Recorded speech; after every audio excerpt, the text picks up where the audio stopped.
Ipon eh. Mababa masyado.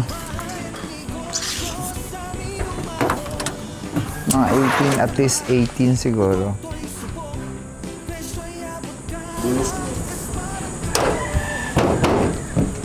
Tsaka ito oh. Walang flashing. Dapat nilagyan ng flashing. Magdidrip yan sa loob. Tapos ito oh, takpan to, Mark.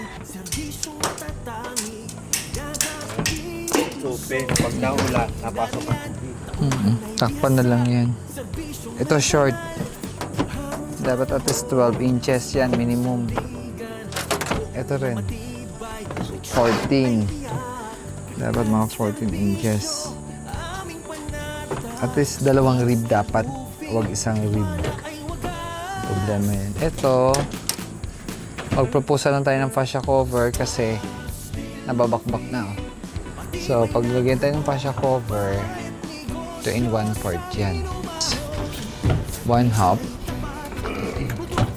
Basta ang cover niya dito. Mga 12 inches yung fascia. Ito, i-grind natin sa wall. Pero as much as possible, lalagpasan natin. Mga 15 siguro.